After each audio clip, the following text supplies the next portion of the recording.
சரையுவின் வெள்ளம் உயிர்போல் கோச்சல நாட்டின் எத்திசையிலும் பரவியது. வணக்கம் நண்பர்களே. சரையு நதியோட வெள்ளம் எப்படி எல்லா இடத்துலையும் பரவி இருக்குன்னு கம்பர் சொல்ற அழகை பாருங்க.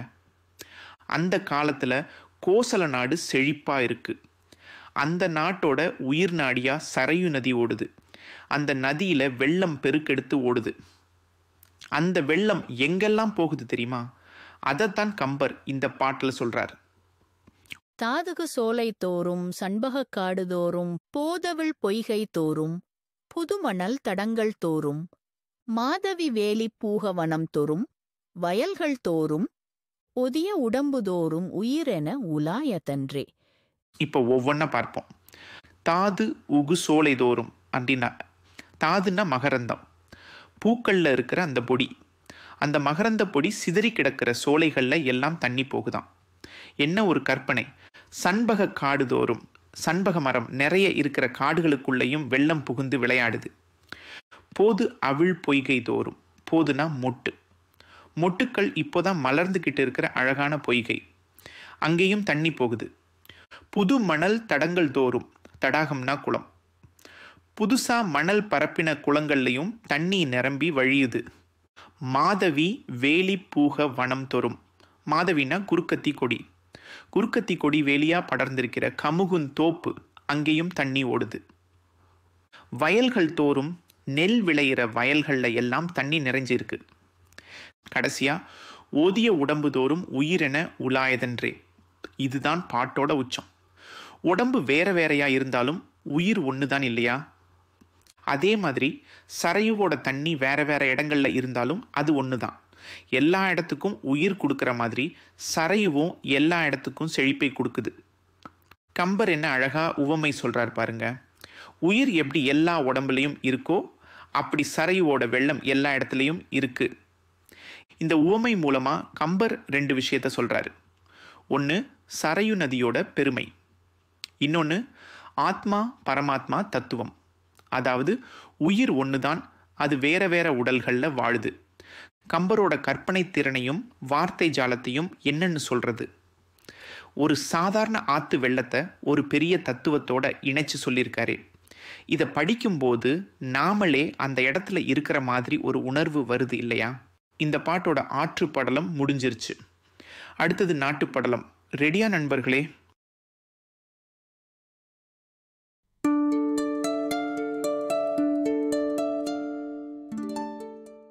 ஆதிகவி வான்மீகிக்கு வணக்கம் செலுத்தி கம்பர் தான் இராமாயண காவியத்தை பாடத் தொடங்கிய காரணத்தை கூறும் பாடல். வணக்கம் நண்பர்களே. இன்னைக்கு நம்ம கம்பராமாயணத்தில் நாட்டுப்படலத்தில் வரக்கூடிய ஒரு அருமையான பாட்டை பார்க்க போகிறோம். கம்பர் தான் எவ்வளவு பெரிய கவிஞராக இருந்தாலும் வால்மீகி முனிவருக்கு முன்னால் தான் ஒன்றுமே இல்லைன்னு சொல்கிற இடம் இது. இதை விட ஒரு பணிவு வேணுமா? சரி, பாட்டை பார்ப்போம். வாங்க அரும்பாதம் நான்கும் வகுத்த வான்மீகி அன்பான் தீம்கவி செவிகள் ஆரத்தேவரும் பருகச் செய்தான். ஆங்கு அவன் புகழ்ந்த நாட்டை அன்பு எனும் நரவம் மாந்தி மூங்கையான் பேசலுற்றான் என்னை யான் மொழியலுற்றேன். எவ்வளவு அழகான வரிகள்! ஒவ்வொன்றா ரசிப்போம். வாங்க அரும்பாதம் நான்கும் வகுத்த வான்மீகி அன்பான். அதாவது வால்மீகி முனிவர் இருக்காரே, அவர் சாதாரண ஆள் இல்லை. வாங்க அரும்பாதம் நான்கும் வகுத்த அப்படின்னா எடுக்கிறதுக்கே முடியாத அவ்வளவு ஆழமான அற்புதமான 4 அடிகளை உடைய ஸ்லோகங்களை உருவாக்கியவர். இந்த ஸ்லோகங்கள் தான் ராமாயணத்தோட அஸ்திவாரமே. தீம்கவி செவிகள் ஆரத்தேவரும் பருகச் செய்தான். வால்மீகி எழுதின ராமாயணம் இருக்கே, அது தேன் மாதிரி இனிமையான கவிதை. அதை தேவர்கள் கூட காதுகளை வாயாக கொண்டு அள்ளி அள்ளி குடிச்சாங்களாம். செவிகள் காது குளிர மனசு நிறைய அவ்வளோ ரசிச்சு கேட்டிருக்காங்க. ஆங்கு அவன் புகழ்ந்த நாட்டை அன்பு எனும் நரவம் மாந்தி. அப்படிப்பட்ட வால்மீகி புகழ்ந்து பாடின கோசல நாட்டை பற்றி கம்பர் பேச போறாராம். எப்படி? அன்பு எனும் நரவம் மாந்தி, அன்பு என்கிற தேனை மதுவை நல்லா குடிச்சிட்டு பேசுறாராம். அதாவது அன்புதான் கம்பரை பேச வைக்குது. மூங்கையான் பேசலுற்றான் என்னை யான் மொழியலுற்றேன். இதுதான் ஹைலைட்டே. கம்பர் சொல்றாரு, நான் பேசுறது எப்படி இருக்குன்னா ஒரு ஊமை பேச முயற்சி பண்ற மாதிரி இருக்கு என்கிறாரு. வால்மீகிக்கு முன்னால தான் ஒண்ணுமே இல்லைன்னு சொல்றதுக்கு இதைவிட அழகான உதாரணம் கிடைக்குமா? ஒரு ஊமை எப்படி பேச திணறுவானோ அப்படிதான் வால்மீகி புகழ்ந்த நாட்டை பற்றி பேச திணறுகிறாராம். இந்த பாட்டுல கம்பர் தன்னோட பணிவை ரொம்ப அழகா வெளிப்படுத்தி இருக்கார். வால்மீகி முனிவரோட பெருமையை சொல்லி அவரோட ராமாயணத்தோட சிறப்பையும் உயர்த்தி பிடிக்கிறார். அது மட்டும் இல்ல, அன்பு எனும் நரவம்னு ஒரு அருமையான உருவகத்தை கொடுத்திருக்கிறார். கவிதை எழுதுறதுக்கு அன்புதான் முக்கியம்னு சொல்ற மாதிரி இருக்கு. வால்மீகி முனிவரோட கவிதை தேவர்களையே மயக்குது. அத்தனை பெரிய கவிஞருக்கு முன்னாடி நான் ஒரு சாதாரண ஆளு, நான் ஒரு ஊமையன் மாதிரி. ஆனா இந்த ராமாயண கதை மேல எனக்கு வந்த அன்புங்கிற போதையில எனக்கு வாய் வந்துருச்சு, நான் பேச ஆரம்பிச்சிட்டேன் அப்படின்னு கம்பர் சொல்றாரு. என்ன ஒரு அடக்கம், என்ன ஒரு அழகு! தான் பாடுறது தன்னோட திறமையால இல்ல, அந்த காவியத்தின் மீதும் அந்த இறைவன் மீதும் கொண்ட அன்பால தான் அப்படின்னு சொல்றது கம்பரோட தனிப்பெருமைங்க. இப்படிப்பட்ட ஒரு பெரும் அடக்கத்தோட ஆதிகவிக்கு வணக்கம் செலுத்தித்தான் கம்பர் இந்த நாட்டோட வளங்களை இனி இன்னும் விரிவாக பேச போறாரு. அடுத்த பாடல்ல கோசல நாட்டின் வளங்கள் எப்படி இருந்ததுன்னு அழகழகான உவமைகளோட நமக்கு காட்ட போறார். தொடர்ந்து இணைந்திருங்கள்.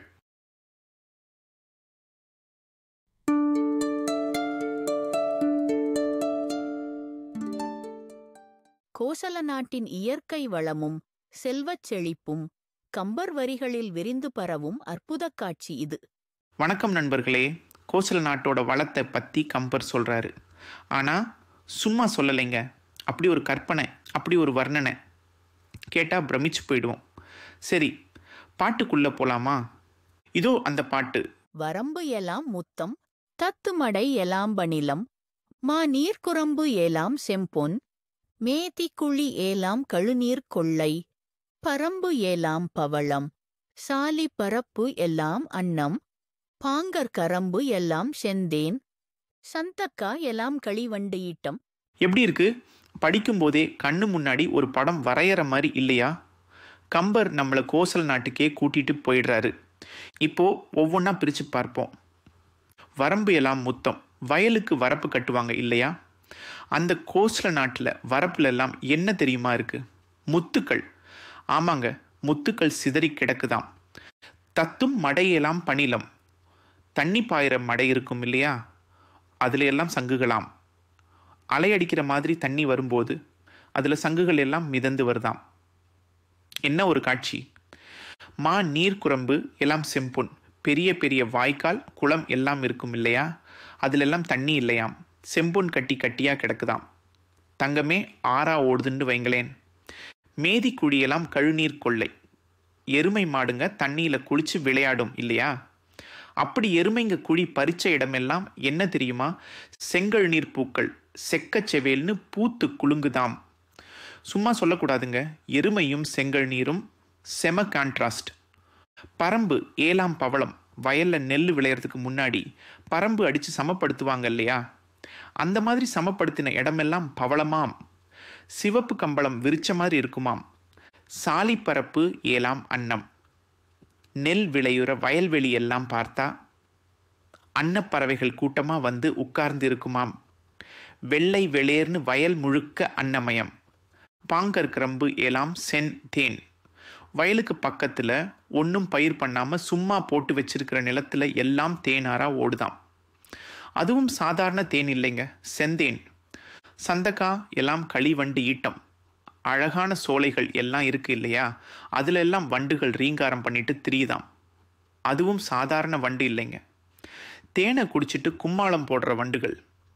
எப்படிங்க இருக்கு கம்பர் கற்பனை? வயல் வரப்புல முத்தா, வாய்க்காலில் தங்கமா, சும்மா அதகலம் பண்ணிட்டாரு இல்லையா? இதை படிக்கும்போது கோசல நாடு எவ்வளவு வளமாக இருந்திருக்கும்னு நம்ம கற்பனை பண்ணி பார்க்க முடியுது. இந்த ஒரு பாட்டில் கோசல நாட்டோட மொத்த அழகையும் வளத்தையும் நம்ம கண்ணு முன்னாடி கொண்டு வந்து நிறுத்திட்டாரு கம்பர். அடுத்த பாடல்ல இந்த கோசல நாட்டின் எல்லா இடங்களிலும் இருந்து என்னென்ன ஓசைகள் கலந்து கேட்குதுன்னு சப்தங்களாலே அந்த நாட்டு வளத்தை விவரிப்பார் கம்பர். அதுவும் ஒரு அற்புதமான வர்ணனை. இணைந்திருங்கள்.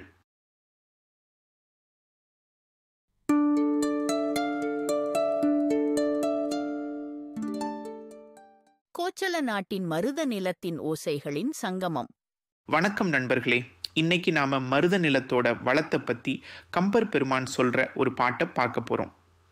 கோசல நாட்டோட வயல்வெளிகள் எப்படியெல்லாம் ஒரே கலகலப்பா சத்தமா இருக்குன்னு சொல்றாரு. சரி, பாட்டுக்குள்ள போலாமா? ஆறு பாய் அரவம் மள்ளராலை பாய் அமலை, ஆலைச்சாறு பாய் ஓதை, வேலைச்சாங்கின் வாய் பொங்கும் ஓசை, ஏறு பாய் தமரம், நீரில் எருமை பாய் துளனி, இன்ன மாறு மாறு ஆகி, தம்மில் மயங்கும் மா மருதவேலி. அதாவது அந்த கோசல நாட்டோட மருத நிலத்துல ஒரே கொண்டாட்டம் தான். ஆறுகள் பாயிற சத்தம், உழவர்கள் கரும்பாலை ஆற்ற சத்தம், அந்த கரும்பாலைகளில் இருந்து சாறு பொங்கி வழியற சத்தம், கடல்ல இருக்க வேண்டிய சங்குகள் எல்லாம் ஆத்துல வந்து சேர்ந்து ஊதுற சத்தம். அடடா, இது போதாதுன்னு காளைகள் ஒன்னோட ஒன்று முட்டி மோதுற சத்தம், எருமைகள் வேற தண்ணியில் இறங்கி குதிச்சு விளையாடுற சத்தம். இப்படி எல்லா சத்தமும் ஒன்று சேர்ந்து அந்த இடமே அல்லோல கல்லோலப்படுது. கம்பர் என்ன அழகா சொல்றாரு பாருங்க. மாறு மாறு ஆகி தம்மில் மயங்கும். அதாவது தனித்தனியாக கேட்கறதுக்கு அழகா இருக்கிற இந்த சத்தங்கள் எல்லாம் ஒன்று சேர்ந்து ஒரு பெரிய இசை கச்சேரியை நடத்துதுங்களாம். கொஞ்சம் உன்னிப்பாக கவனிச்சோம்னா கம்பர் வெறும் சத்தத்தை மட்டும் சொல்லலை, அந்த சத்தத்துக்கு பின்னாடி இருக்கிற காட்சியையும் நம்ம கண் முன்னாடி கொண்டு வந்து நிறுத்துறாரு. ஆறு பாய்ஞ்சா எப்படி இருக்கும்? ஒரு பெரிய வெள்ளம் கரை புரண்டு ஓடுற மாதிரி இருக்கும் இல்லையா? கரும்பு ஆலையிலிருந்து சாறு பொங்குறத கற்பனை பண்ணி பாருங்க. அப்படியே கண்ணுக்குள்ள இனிப்பு வந்து நிற்கும். சங்கு ஊதுற சத்தம்னா அது ஒரு மங்களகரமான உணர்வை கொடுக்கும். காளைகள் சண்டை போடுறதும் எருமைகள் தண்ணியில் விளையாடுறதும் கிராமத்துக்கே உரிய அழகு. அது மட்டும் இல்லாமல் அரவம், அமலை, ஓதை, ஓசை, தமரம், துழனின்னு ஒரே மாதிரி ஓசையில் முடிகிற வார்த்தைகளை எப்படி வரிசையாக அடுக்கி இருக்கார் பாருங்க. இதெல்லாம் படிக்கிறதுக்கே ஒரு தனி சுகம். இப்போ இந்த மருத நிலம் எப்படி ஒரு நாடக மேடை போல அழகா இருக்குன்னு அடுத்த பாட்டில் கம்பர் நமக்கு காட்ட போறாரு. காத்திருங்கள்.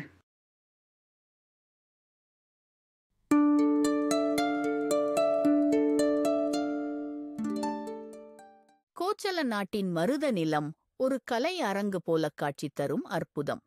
வணக்கம் நண்பர்களே. இயற்கை எழில் கொஞ்சம் இடத்துல மருத நிலத்தோட அழகை கம்பர் வர்ணிக்கிற விதம்தான் இந்த பாட்டு. இதை படிக்கும்போது நாமளே நேரில் அந்த இடத்துல இருக்கிற மாதிரி ஒரு உணர்வு வரும் பாருங்க. சரி, பாட்டுக்குள்ள போலாமா? தண்டலை மயில்கள் ஆட, தாமரை விளக்கம் தாங்க, கொண்டல்கள் முழவின் ஏங்க, குவளை கண் விழித்து நோக்க, தென்திரை எழினி காட்ட, தேம்பிழி மகரயாழின், வண்டுகள் இனிது பாட, மருதம் வீற்றிருக்கும் மாதோ. அடடா, என்ன ஒரு கற்பனை! கம்பர் என்ன சொல்றாருன்னா, தண்டலை மயில்கள் ஆட, குளிர்ச்சியான சோலைகளில் மயில்கள் எல்லாம் அழகா நடனம் ஆடுதாம். தண்டலை அப்படிங்கிறதுக்கே குளிர்ந்த சோலைன்னு ஒரு அர்த்தம் இருக்கு. கம்பர் சும்மாவா? வார்த்தைக்கு வார்த்தை ஒரு நயம் வச்சிருப்பார் மனுஷன். தாமரை விளக்கம் தாங்க, அங்க இருக்கிற தாமரை மலர்கள் எல்லாம் ஏதோ விளக்கு ஏந்தி நிற்கிற மாதிரி இருக்காம். அட, சாயங்கால நேரத்தில் தாமரை மலர் கொஞ்சம் கொஞ்சமாக கூம்புது இல்லையா? அதுதான் கம்பர் இப்படி சொல்றார் போல. கொண்டல்கள் முழவின் ஏங்க, மேகங்கள் எல்லாம் சேர்ந்து டமடம்னு முழவு வாசிக்கிற மாதிரி சத்தம் போடுதாம். மழை வரதுக்கு முன்னாடி மேகம் முழங்குற சத்தம் கேட்கும் இல்லையா? அதைத்தான் கம்பர் இங்கே அழகா சொல்றாரு. குவளை கண் விழித்து நோக்க, குவளை மலர்கள் எல்லாம் கண் விழிச்சு பார்க்குதுங்களாம். அடடே, குவளை மலர் பொதுவாக ராத்திரி நேரம்தான் மலரும். அதனால அதை கண் விழிச்சு பார்க்குற மாதிரி சொல்றது எவ்வளவு பொருத்தம். தென்திரை எழினி காட்ட, தெளிந்த நீர்நிலைகளில் ஏற்படுற அலைகள் எல்லாம் ஒரு திரைச்சீல மாதிரி காட்சி அளிக்குதாம். அதாவது அந்த அலைகள் எழும்பி எழும்பி விழறதை பார்க்கும்போது ஏதோ திரைச்சீல அசைகிற மாதிரி இருக்குதாம். தேம்பிழி மகர யாழின் வண்டுகள் இனிது பாட, தேன் ஒழுகிற மகர யாழ் இசை மாதிரி வண்டுகள் எல்லாம் ரீங்காரம் பண்ணுறதாம். மகர யாழ்னா அந்த காலத்தில் ரொம்ப பிரபலமான ஒரு இசைக்கருவி. அந்த யாழில் இருந்து வர்ற இசை மாதிரி வண்டுகளோட சத்தம் இனிமையாக இருக்காம். மருதம் வீற்று இருக்கும் மாதோ, இது எல்லாத்தையும் சேர்த்து பார்க்கும்போது மருத நிலமே ஒரு ராணி மாதிரி கம்பீரமாக வீற்றி இருக்குதாம். ஆக கம்பர் என்ன சொல்கிறாருன்னா, மருத நிலம் ஒரு மேடை மாதிரி இருக்குதாம். அந்த மேடையில் மயில்கள் நடனம் ஆடுது, தாமரை மலர்கள் விளக்கு ஏந்துது, மேகங்கள் முழவு வாசிக்குது, குவளை மலர்கள் கண் விழிச்சு பார்க்குது, அலைகள் திரைச்சீல மாதிரி அசையுது, வண்டுகள் பாட்டு பாடுது. இது எல்லாத்துக்கும் நடுவில் மருத நிலம் ஒரு ராணி மாதிரி கம்பீரமாக உட்கார்ந்திருக்கு. என்னே ஒரு கற்பனை. கம்பர் இயற்கையையே ஒரு நாடக மேடையாக மாற்றிட்டார். அதுவும் அந்த உவமைகள் எல்லாம் அடடா, மயில்கள் ஆடுறது, தாமரை விளக்கு ஏந்துறது, மேகம் முழவு வாசிக்கிறது, குவளை கண் விழிச்சு பார்க்கிறதுன்னு ஒவ்வொன்றும் கண்ணுக்கு முன்னாடி அப்படியே காட்சியாக விரியுது. அது மட்டும் இல்லாமல் தேம்புடி மகரயாழின் அப்படிங்கிற உவமை இருக்கு. தேன் மாதிரி இனிமையான மகரயாழின் இசை போல வண்டுகள் ரீங்காரம் பண்ணுறதாம். அடங்கப்பா, கம்பர் உண்மையிலேயே ஒரு சொற்சிலம்பி தான். இந்த ஒரு பாட்டிலேயே மருத நிலத்தோட மொத்த அழகையும் நம்ம கண் முன்னாடி கொண்டு வந்து நிறுத்திட்டார் கம்பர். இதை படிக்கும்போது நமக்கே ஒருவித பரவசம் ஏற்படுது இல்லையா?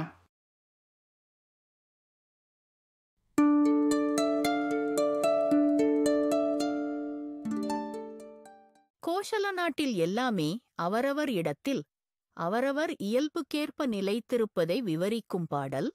வணக்கம் நண்பர்களே. கோசல நாட்டோட வளத்தை பற்றி கம்பர் பெருமையாக பேசுகிற இடம் இது. ஆனால் அந்த வளத்தை எப்படி சொல்கிறார் பாருங்க. அதுதான் கம்பர் டத். தாமரைப்படுவ வண்டும் தகை வரும் திருவும், தன் தார்காமுகர் படுவ மாதர்கண்களும் காமன் அன்பும், மாமுகில் படுவ வாரிப்பவளமும் வயங்கு முத்தும், நாமுதல் படுவ மெய்யும் நாம நூல் பொருளும் மண்ணோ. எளிமையாத்தான் இருக்குல்ல, ஆனால் இதுக்குள்ள எவ்வளோ விஷயம் இருக்கு பாருங்க. முதல்ல தாமரை படுவ வண்டும் தகை வரும் திருவும் அப்படின்னா தாமரை மலர்களில் என்னெல்லாம் இருக்கும்? தேன் குடிக்க வண்டுங்க வரும். அது மட்டும் இல்லை, தாமரைன்னா மகாலட்சுமி, அழகுக்கே அடையாளமான திருமகளே இருப்பாங்களாம். கோசல நாட்டில் இருக்கிற தாமரைக்கு அவ்வளோ ஒரு சிறப்பு. அடுத்து தன் தார்காமுகர் படுவ மாதர் கண்களும் காமன் அன்பும். தன் தார் காமுகர்னா குளிர்ந்த மாலை அணிஞ்ச காதலர்கள்னு அர்த்தம். அவங்கள தாக்குறது எதுவாம்? அழகான பெண்களோட கண்களும் மன்மதனோட அம்பும் தான். அதாவது காதல் ரசம் பொங்குற நாடு இது. கொஞ்சம் குறும்பாத்தான் சொல்றாரு கம்பர். அப்புறம் மா முகில் படுவ வாரிப்பவளமும் வயங்கு முத்தும். பெரிய பெரிய மேகங்கள்ல என்ன இருக்கும்? கடல்ல கிடைக்கிற பவளமும் முத்தும் இருக்குமாம். என்னே ஒரு கற்பனை. மேகத்துல பவளமும் முத்தும். கோசல நாட்டோட வானம் கூட வளமா இருக்குன்னு சொல்லாம சொல்றாரு கம்பர். கடைசியா நாமுதல் படுவ மெய்யும் நாம நூல் பொருளும் மண்ணோ. ஆகா, இதுதான் ஹைலைட். கோசல நாட்டு மக்களோட நாக்குல என்ன தவழுமாம்? உண்மையும் உயர்ந்த நூல்கள் சொல்ற நல்ல விஷயங்களும் தான். வேற எதுவும் இல்லைங்க. பொய், புரளி, புரணி எதுக்கும் அங்க இடம் கிடையாது. படுவ அப்படிங்கிற வார்த்தை ஒவ்வொன்றத்திலையும் என்னெல்லாம் இருக்கு, தங்குதுன்னு அழகா அடுக்குது பாருங்க. அதுதான் சொற்பொருள் பின்வரு நிலையணின்னு சொல்லுவாங்க. ஆக இந்த பாடல்ல கம்பர் ஒரு பொருள் எங்கிருந்து உருவாகணுமோ எங்க சேரணுமோ அங்கேயே வந்து சேருதுன்னு சொல்றாரு. கோசல நாட்டோட இயற்கை வளம், உலக இன்பங்கள், கடல் வளம் எல்லாத்தையும் விட முக்கியமா அந்த மக்களோட நாவுல குடியிருக்கிற உண்மையும் அறநூலோட பொருளும் தான் அந்த நாட்டை மென்மேலும் செழிக்க வைக்குதுன்னு ரொம்ப அழகா விவரிச்சிருக்காரு. இந்த நாடோட அமைதியும் எந்தவித இடையூறும் இல்லாத வாழ்க்கையும் இன்னும் ஆழமா விளக்க அடுத்த பாடலுக்கு போலாமா?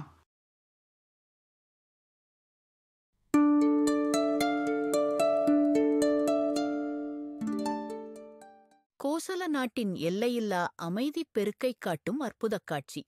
வணக்கம் நண்பர்களே. கோசல நாட்டோட வளத்தை பத்தி கம்பர் சொல்ற இடம் இது. அங்க இருக்கிற எல்லா உயிரினங்களும் எப்படி நிம்மதியா எந்த கவலையும் இல்லாம தூங்குதுங்கிறத ரொம்ப அழகா சொல்லியிருக்கார். சரி, பாட்டை பார்ப்போமா? நீரிடை உறங்கும் சங்கம், நிழலிடை உறங்கும் மேதி, தாரிடை உறங்கும் வண்டு, தாமரை உறங்கும் செய்யாள், தூரிடை உறங்கும் ஆமை, துறையிடை உறங்கும் இப்பி, போரிடை உறங்கும் அன்னம், பொழிலிடை உறங்கும் தோகை. அதாவது தண்ணியில சங்கு தூங்குதாம், மர நிழல்ல எருமை மாடு தூங்குதாம், மாலையில வண்டு தூங்குதாம், தாமரை மலர்ல திருமகளே தூங்குறாங்களாம். சேத்துல ஆமை, துறையில இப்பி, நெல் போர்ல அன்னம், சோலையில மயில். இப்படி எல்லாமே நிம்மதியாக தூங்குதாம். கொஞ்சம் விரிவாக பார்ப்போம். நீரிடை உறங்கும் சங்கம். சங்கு எங்கே இருக்கும்? தண்ணியில் தானே. ஆனால் பொதுவாக சங்கு கடலில் இருக்கும், சலசலப்பு அதிகமாக இருக்கும்.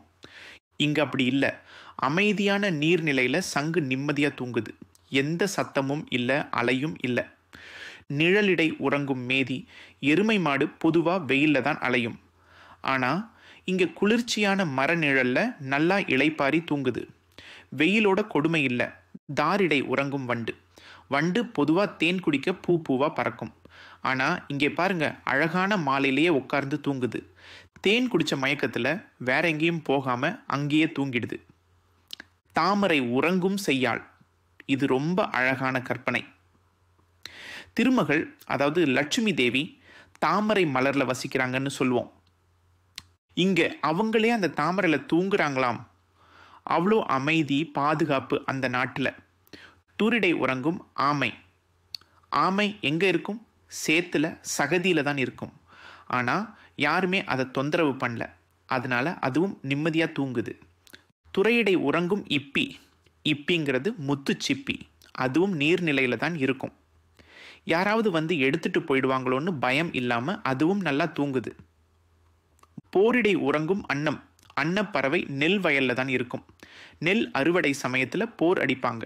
அந்த நெல் போர் மேலேயே அன்னம் தூங்குதாம். யாரும் அதை துரத்தலை. பொழிலிடை உறங்கும் தோகை. தோகைன்னா மயில். மயில் எங்கே இருக்கும்? சோலையில் மரங்கள் அடர்ந்த இடத்துல இருக்கும். அங்கேயும் அது பயம் இல்லாமல் தூங்குது. எப்படி இருக்குது பார்த்தீங்களா? ஒரு சின்ன பாட்டில் கோசல நாட்டோட அமைதி, வளம், பாதுகாப்பு எல்லாத்தையும் கம்பர் அழகாக சொல்லிட்டாரு. எல்லா உயிரினங்களும் எந்த பயமும் இல்லாமல் நிம்மதியாக தூங்குற ஒரு இடம்னா அது எவ்வளவு செழிப்பான நாடாக இருக்கணும் இல்லையா? உறங்கும் அப்படிங்கிற ஒரு வார்த்தையையே திரும்ப திரும்ப பயன்படுத்தி அந்த நாட்டோட அமைதியான சூழ்நிலையை நம்ம மனசில் பதிய வைக்கிறார். இதுக்கு பேர் சொற்பொருள் பின்வரு நிலையணி அப்படின்ற இலக்கணத்தில் சொல்லுவாங்க. அது மட்டும் இல்லாமல் தோகை அப்படிங்கிற வார்த்தை மயிலை குறிக்குது. இது ஆகுபெயர். அதாவது ஒரு பொருளோட பெயரை சொல்லாமல் அது தொடர்பான வேறொரு பெயரை சொல்கிறது. இந்த மாதிரி சின்ன சின்ன விஷயங்களில் கூட அவரோட திறமை பளிச்சுன்னு தெரியுது இல்லையா?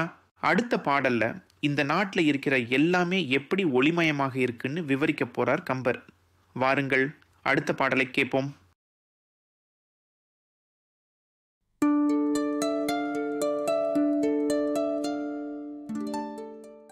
கோசல நாட்டின் வளமும் பொலிவும், எங்கெங்கு நோக்கினும் ஒளிரும் செல்வக் காட்சிகளும். வணக்கம் நண்பர்களே. சென்ற பாடலில் கோசல நாட்டின் இயற்கை வளத்தையும் அங்குள்ள உயிர்கள் அனைத்தும் அச்சமின்றி இடையூறின்றி நிம்மதியாக உறங்குவதையும் அமைதி தவழும் காட்சிகளையும் அற்புதமாக படம் பிடித்து காட்டினார் கம்பர். சரி, அப்போ தூக்கம் கலைந்தால் எப்படி இருக்கும் கோசல நாடு? விழித்தெழுந்தால் எப்படி ஒளி வீசும்? வாருங்கள் பார்ப்போம். படை உள எழுந்த புண்ணும் பனிலங்கள் உயிர்த்த முத்தும் இடறிய பரம்பில் காந்தும் இனமணி தொகையும் நெல்லின் மிடைப்பசுங்கதிரும் மீனும் மென்தழை கரும்பும் வண்டும் கடைசியர் முகமும் போதும் கண்மலர்ந்து ஒளிரும் மாதோ. முதலில் படை உழ எழுந்த பொண்ணும் அப்படின்னா என்னங்க? விவசாயி தன்னோட நிலத்தை பயிரிட கலப்பையை எடுத்து உழுறான். என்ன எதிர்பார்க்கிறோம்? விளைச்சலுக்கு போடுற விதையோ மண்ணில் இருக்கிற எருவோ கல்லோ மண்ணோ தான் மேலே வரும்னு நினைக்கிறோம். ஆனால் கோசல நாட்டிலே நிலத்தை உழும்போது மண்வெட்டி படுற இடத்துல இருந்து என்ன மேலே வந்ததாம்? பளபளன்னு பொன் வந்ததாம், தங்கமாம். அவ்வளவு வளம் கொழிக்கும் பூமி. அடுத்து பனிலங்கள் உயிர்த்த முத்தும். பனிலங்கள்னா சங்கு, இல்லைன்னா சிப்பி. கடல்லையோ ஆத்துலையோ ஏரி குளத்திலையோ சங்கு முத்தை பெருக்குமாம். எங்கே பார்த்தாலும் சங்கு சிப்பி, அதிலிருந்து முத்து பூத்து பளபளக்குதாம். அடுத்தது பாருங்க, இடறிய பரம்பில் காந்தும் இனமணி தொகையும். சும்மா சாதாரணமாக நிலத்தை பரம்படித்து சமப்படுத்துகிறாங்க இல்லையா? அந்த பரம்படித்த இடத்துலையும் பரம்பு பட்டு மேலே வர்ற மண்ணில் என்ன வந்ததாம் தெரியுமா? இனமணி தொகை. விதவிதமான ரத்தினங்கள், வைரங்கள், மரகதங்கள்னு ஜொலிக்குதாம். அடடா, சாதாரண மண்ணில் கூட மாணிக்கங்கள் கிடைக்கிற நாடுன்னா அது எங்கேயோ இருக்கிற கற்பனை லோகம் இல்லைங்க, கம்பர் வர்ணிக்கும் கோசலம். இப்போ கொஞ்சம் இயற்கைக்கும் உழவுக்கும் வருவோம். நெல்லின் மிடை பசுங்கதிரும் நெற்பயிர்கள் பசுமையா அடர்த்தியா வளர்ந்து கதிர்கள் பளபளன்னு மின்னிக் கொண்டிருக்கும். பச்சை வைரம் மாதிரி நெற்கதிர்கள் மின்னினா எப்படி இருக்கும்? அப்படி இருக்குதாம். மீனும் அந்த குளத்துல, வாய்க்காலுல, ஆத்துல ஓடும் மீன்கள் கூட பளபளன்னு ஒளிருதாம். அதோட செதில்கள் சூரிய ஒளியில பட்டு மின்னுமா, இல்ல அதோட கண்கள் பளிச்சுன்னு தெரியுமான்னு தெரியல. ஆனா மீன்களும் ஒளிருதாம். மென் தழை கரும்பும். கரும்பும் எப்படி ஒளிரும்? கரும்புக்கு கண் எங்கே இருந்து வரும்? கரும்போட கணுக்களைத்தான் இங்கே கண்ணு சொல்றாரு. ஒவ்வொரு கணுவும் எப்படி முளைக்க தயாராக பளபளன்னு இருக்கோ, அதுவும் கண்கள் போல விரிந்து ஒளிருதாம். வண்டும் தாமரை மலரிலும் தேன் நிறைந்த மலர்களிலும் மொய்க்கும் வண்டுகள் அவையும் கூட ஒருவித பளபளப்போடு சுறுசுறுப்பாய் ஒளிர்கின்றனவாம். கடைசியர் முகமும். இதுதாங்க அழகு. வயல்ல நெல் நாற்று நடுற பெண்கள், அதாவது கடைசியர்கள், அவங்களோட முகம் உழைப்பால ஏற்பட்ட களைப்போ வியர்வையோ இல்லாமல் செல்வச் செழிப்பாலையும் மன நிறைவாலையும் சந்தோஷத்தாலையும் அவங்க முகம் எப்படி இருக்குதாம் தெரியுமா? கண் மலர்ந்து ஒளிரும். அவங்க முகமும் கண்ணும் மலர்ந்து ஒளி வீசுகின்றனவாம். கடைசியாக போதும். போதுன்னா மலர்கள், குறிப்பாக தாமரை போன்ற மலர்கள்.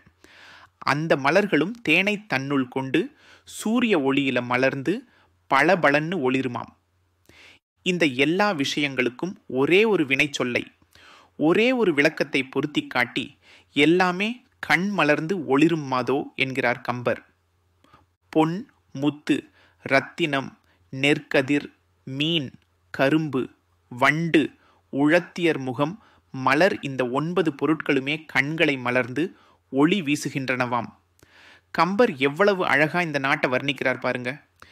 ஒரு சொல்லை கடைசியில வைத்து அதுக்கு முன்னால் உள்ள பல பொருட்களுக்கும் பொருத்தி நம்மளை பிரமிக்க வைக்கிறார்.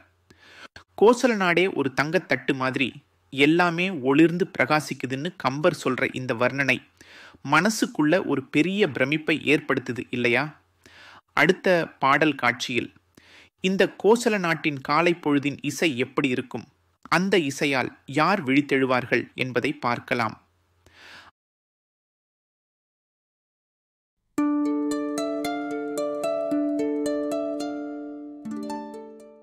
கோச்சல நாட்டு பாணர் இசை மாடத்து மங்கையரின் துயிலை எழுப்பும் காட்சி. வணக்கம் நண்பர்களே. இன்னைக்கு நம்ம கம்பராமாயணத்துல கோசல நாட்டோட வளத்தை பத்தி கம்பர் சொல்ற ஒரு அருமையான பாட்டை பார்க்க போறோம். அந்த நாட்டுல எல்லாமே அப்படி ஒரு செழிப்பு. அதை கம்பர் எப்படி வர்ணிக்கிறார்னு பாருங்க. சரி, பாட்டுக்குள்ள போலாமா? தெள்விழிச் சிறியாள் பாணர் தேம்பிழி நரவம் மாந்தி வள்விழிக் கருவி பம்ப வயின் வயின் வழங்கு பாடல் வெள்ளிவெண் மாடத்து உம்பர் வெயில் விரி பசும் பொன் பள்ளி எள்ள அருங்கருங்கண் தோகை இன்துயில் எழுப்பும் அன்றே. அதாவது கோசல நாடு எப்படிப்பட்டது தெரியுமா? அங்க இருக்கிற பாணர்கள்லாம் தேன் மாதிரி இனிமையான மதுவை குடிச்சிட்டு சின்ன யாழை மீட்டி அப்படி ஒரு அருமையான பாட்டு பாடுவாங்க. கூடவே தோளாலான கருவிகளான முழவு, மத்தளம் எல்லாம் சேர்ந்து இசைக்கும். அந்த சத்தம் இருக்கே, அடடா, வெள்ளி மாளிகையோட மேல் மாடத்துல தங்க கட்டில்ல தூங்கிட்டு இருக்கிற அழகான மயில் கண் கொண்ட பெண்களோட தூக்கத்தையே கலைச்சிருமா. கொஞ்சம் பிரிச்சு பார்க்கலாமா? தெள் விழிச் சிறியாள் பாணர், தெளிவான இனிமையான இசையை எழுப்பக்கூடிய சிறிய யாழை வாசிக்கிற பாணர்கள். தெள்விழி, என்ன ஒரு அழகான வார்த்தை பிரயோகம் பாருங்க. அந்த இசையோட தெளிவை அப்படியே கண் முன்னாடி கொண்டு வருது. தேம்பிழி நரவம் மாந்தி, தேன் மாதிரி இனிச்சு வடிகட்டின மதுவை குடிச்சிட்டு பாணர்கள்லாம் கொஞ்சம் கிக்கோட தான் பாடுறாங்க போல. வள்விழி கருவி பம்ப, தோளால் செய்யப்பட்ட வாத்தியங்களான முழவு, மத்தளம் எல்லாம் பலமா ஒலிக்க. வயின் வயின் வழங்கு பாடல் அங்கங்க கேட்குற பாட்டு. ஊர் முழுக்க ஒரே பாட்டு, இசைன்னு அமர்க்களப்படுது. வெள்ளி வெண் மாடத்து உம்பர், வெள்ளியால் இழைக்கப்பட்ட மாளிகையோட மேல் தளம். கோசல நாட்டோட செல்வச் செழிப்பை இதைவிட அழகா சொல்ல முடியுமா? வெயில் விரிப்பசும் பொன்பள்ளி, சூரிய ஒளிப்பட்டு ஜொலிக்கிற தங்கத்தாலான கட்டில், தங்க கட்டில்ல தூங்குற அளவுக்கு வசதி. எள்ள அருங்கருங் கண் தோகை, குறை சொல்ல முடியாத அளவுக்கு அழகான கருமையான கண்களை உடைய மயில் போன்ற பெண்கள். தோகைன்னு பெண்களை மயிலுக்கு ஒப்பிடுறது கம்பர் ஸ்டைல். துயில் எழுப்பும் அன்றே அவங்களோட இனிய தூக்கத்தை கூட கலைச்சிருமாம் இந்த பாட்டும் இசையும். பாருங்க, கம்பர் சாதாரணமாக ஒரு நாட்டோட வளத்தை பற்றி சொல்லலை. அங்கே இசை எப்படி இருக்கு, மக்கள் எப்படி இருக்காங்க, அவங்க வாழ்க்கை முறை எப்படிப்பட்டதுன்னு எல்லாத்தையும் ஒரே பாட்டில் சொல்லிட்டாரு. அதுவும் எப்படி, கண்ணுக்கு முன்னாடி ஒரு சினிமாவே ஓட்டுற மாதிரி.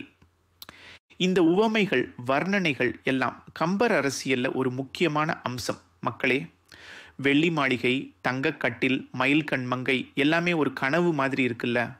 கோசல நாடே ஒரு இசைமயமான சொர்க்க பூமி தான். இந்த செல்வச் செழிப்போட இன்னொரு பரிமாணத்தை அடுத்த பாடல்ல இன்னும் ஆச்சரியமா கம்பர் நமக்கு காட்டப் போறாரு. காத்திருங்கள்.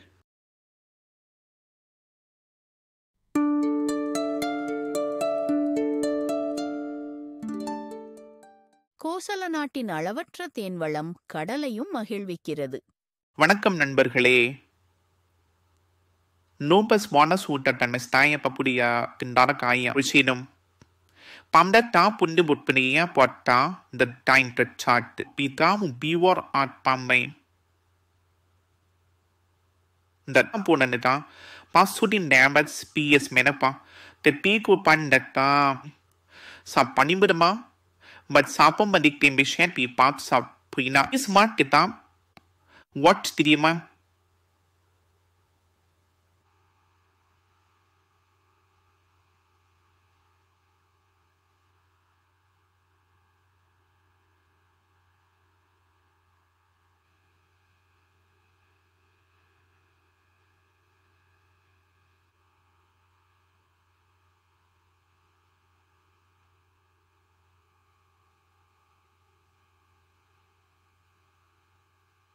Matibop mati stomach ura, but the tea stomach tam bidi abu yat padi. Pinot pina up the kainu, but sama pan palm pots my could it into my china.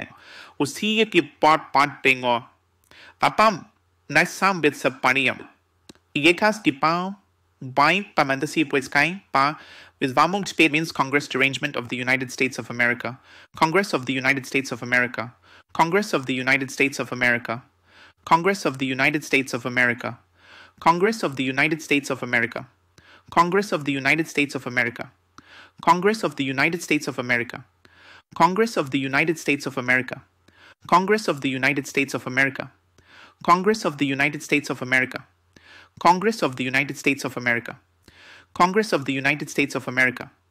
Congress of the United States of America. Congress of the United States of America. Congress of the United States of America. Congress of the United States of America. Congress of the United States of America. Congress of the United States of America. Congress of the வாங்க அந்த காட்சியை ரசிக்கலாம்.